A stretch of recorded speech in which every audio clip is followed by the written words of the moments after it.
자, 안녕하세요. 여러분들이 봐야 되는 뉴스를 제가 속 시원하게 알려드리고 상세하게 설명도 해드리는 시간이죠. 문현진의 불주댕이 시간입니다. 여러분들 뉴스 보기 굉장히 어려우실 텐데 뭘 봐야 할지 본다 하더라도 이해가 잘 안 될 때 제가 여러분들께 봐야 되는 뉴스를 콕콕 집어서 알려드리니까요. 매주 시청하시면 여러분들의 경제 지식도 쑥쑥 올라갈 거라고 생각을 합니다. 그러니까 도움되신다면 좋아요와 구독 그리고 알람 설정까지 반드시 부탁드리면서 바로 출발을 해보도록 하겠습니다. 자, 일단 첫 번째 뉴스입니다. 미국 연준이 공격적 긴축을 한다라는 이야기를 하고 있어요. 근데 이제 긴축을 한다는 말은 결국 금리를 인상한다라는 이야기죠. 금리 인상을 계속 해왔는데 그걸로 인해 가지고 지난해 역대 최대 적자가 났다라는 이 리스크가 발생이 됐습니다. 아무래도 이제 금리가 올라가게 됨으로 인해 가지고 경제가 별로 좋아지진 않겠죠. 여러 가지 지표, 뭐 고용 지표라던가 이런 여러 가지 지표들은 뭐 경제가 좋은 것처럼 이야기를 하고 있지만 실질적으로는 이제 미국 입장에서도 적자가 역대 최대로 날 수밖에 없는 상황이 됐다라는 겁니다. 그러다 보니까 금리 인하에 대한 목소리가 점점 커질 수밖에 없는 것 같아요. 요즘 증시가 조금 올라오게 된 이유도 역시나 금리 인하에 대한 기대감들 때문이잖아요. 근데 이 금리 인하에 대한 기대감이 점점 커져 나갈 것이다 라고 예상이 드는 뉴스인 것 같습니다.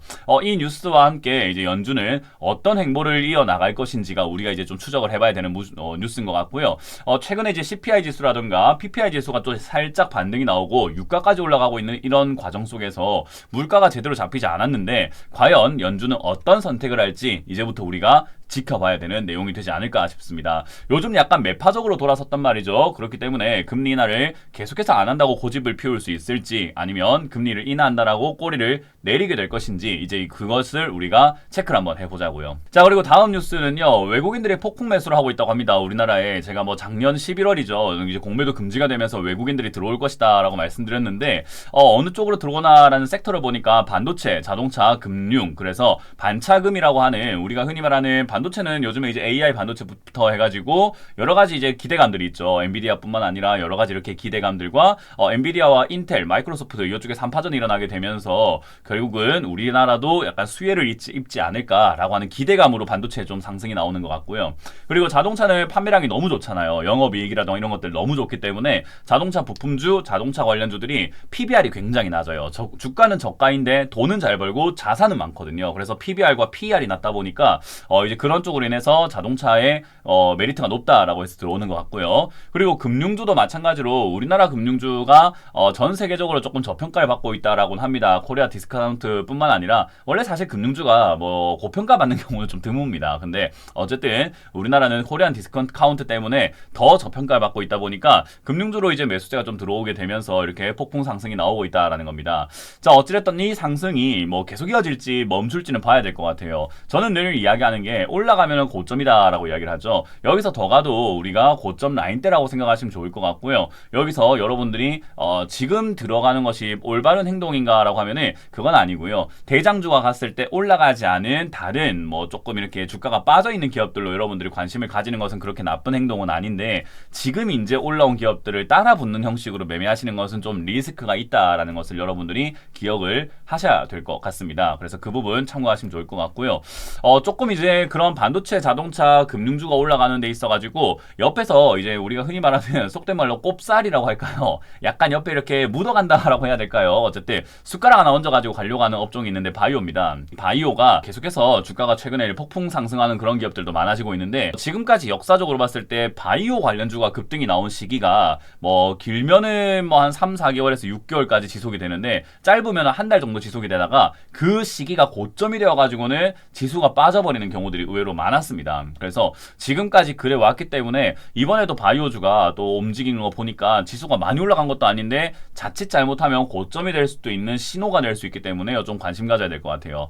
바이오가 올라가는 게 왜 싫은 건가요? 왜 안 좋은 건가요? 라고 했을 때는 바이오 관련주 생각 한번 해보시면 약간 뜬구름 잡는 기업들이 꽤나 많거든요. 그래서 이제 그런 기업들이 너무 많다 보니까 실체가 있는 기업이라기보다는 실체 없이 주가만 올라가는 기업들이 많아서 거품 만들어버리는 경우들이 의외로 많더라라는 겁니다. 그래서 시장이 코스피랑이 이것도 장사가 안 되고 저것도 장사가 안 되고 이거 팔아먹으려고 하니까 안 되니까 뜬구름 잡는 소리를 해가지고 팔아먹으면서 세력들이 돈을 챙겨내는 그런 흐름이 나올 수 있기 때문에 바이오 관련주가 올라올 때는 조심할 필요가 있다라는 겁니다. 그러다 보니까 코스피가 지금 고점이 아닌가라고 해서 하락 ETF에다가 베팅을 하는 사람들이 점점 증가하고 있다라는 겁니다. 개인 투자자들이 하락 베팅을 한다는 건데 여기서 여러분들이 기억하셔야 되는 것은요. 개인이라고 하는 그 단어를 생각 한번 해보셔야 돼요.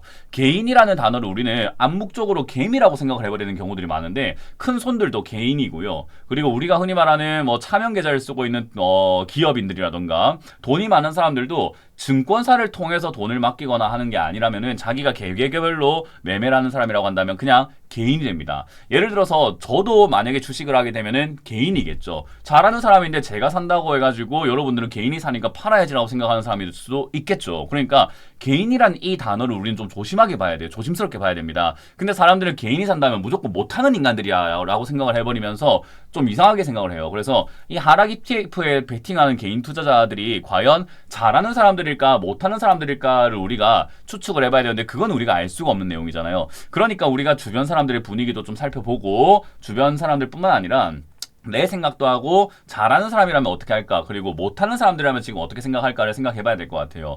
못하는 사람들은 지금 주식이 많이 물려있을 겁니다. 근데 하락 베팅을 한다고요? 아니죠. 올라갔으면 좋겠다고 생각을 할 거예요. 그렇기 때문에 저는 여기서 말하는 개인이 아마 잘하는 사람일 것이다 라는 생각이 듭니다. 그래서 지금 하락 ETF에다가 베팅을 하고 있는 이런 개미들은 아마도 우리가 흔히 말하는 개미라고 하는 진짜 허접스러운 실력이 조금 떨어지는 그런 개미들보다는 실력이 좀 출중한 개미일 가능성이 높다. 그렇기 때문에 우리는 이런 내용을 보면서 좀 의심스럽게 눈초리를 좀 날려볼 필요가 있습니다. 그래서 저는 이 하락 ETF에다가 베팅하는 개인 투자자들이라고 해서 못하는 사람들이 베팅한다고 생각하지 않기 때문에 참고를 한번 해보시면 좋을 것 같고요. 왜냐하면 아까 말씀드린 것처럼 늘 바이오주가 급등 나온 시기가 거의 고점이 되는 경우들이 많았기 때문에 그걸 저만 아는 게 아니라 저처럼 이렇게 연구를 하거나 경험을 했던 사람들 대부분 하락 베팅을 하고 싶을 겁니다. 저도 그렇거든요. 그렇기 때문에 아마 지금은 하락 베팅하는 개인 투자자들이 아마도 못하는 개미는 아닌 것 같다 생각이 듭니다. 자, 여기서 이제 우리가 굉장히 좋은 내용들도 좀 많이 보여지는데 여전히 문제가 생겨 있는 쪽이 있죠. 계속해서 제가 매주 한 번씩은 보여드리고 있는 뉴스인 것 같은데요. PF입니다. PF 위기가 제2의 저축은행 사태가 되나라고 해서 대출이 169조에 육박한다고 합니다. 근데 이 169조가 지금 거의 다 부실이 나가지고 터져버릴 위기에 놓여 있다라는 거예요. 그러다 보니까 저축은행이 돈을 빌려줘 놓고도 제대로 돈을 받지 못하는 상황이 만들어지게 된다면 또 금융 쪽에 리스크가 터지게 되고 금융 부실과 금융 문제가 터지게 되는데 금융 문제가 터지게 되면은 우리 개인 투자자들이 맡긴 돈들도 찾지 못해서 문제가 되긴 하지만요. 기업들도 은행에 돈을 많이 맡기잖아요. 그래서 은행에 돈을 맡긴 기업들도 돈을 날려먹게 됩니다. 그러다 보니 결국은 이런 여러 가지 문제들을 생각 한번 해보면은 금융 문제가 발생이 되면은 이제 우리 자본주의에선 심장이 터져버리는 거기 때문에 리스크가 있다라고 보는 게 맞겠죠. 이거 지금 어떻게 해결할 수 있는지도 지켜봐야 될 것 같습니다. 계속해서 대책을 짜고 있고 계속해서 논의는 되고 있지만 뚜렷한 해답이 보이지 않는 상황이기 때문에 자칫 잘못하면은 해답을 찾지 못한 상태에서 문제가 뻥 하고 터져버리게 된다면 그건 이제 걷잡을 수 없는 사태가 발생이 되겠죠. 그렇기 때문에 우리는 안심하고 투자하기엔 이르다. 지금 이런 내용들이 잘 해결되기 전까지는 조금 조심스럽게 투자하는 것이 맞고 바이오주의 급등을 조금 눈여겨보자라고 말씀을 드려볼 수 있을 것 같습니다.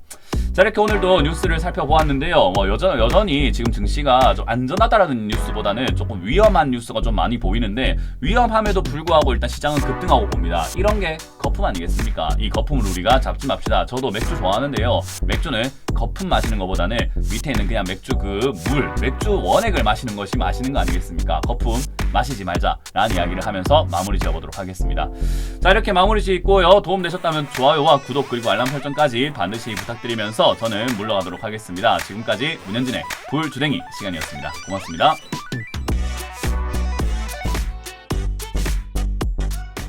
지금 보신 영상이 도움되셨다면 좋아요와 구독 그리고 알람 설정까지 반드시 부탁드리고요. 여러분들의 응원 댓글도 달아주신다면 저희가 항상 힘을 받도록 하겠습니다. 저도 여러분들의 성공 투자를 기원하도록 하겠습니다.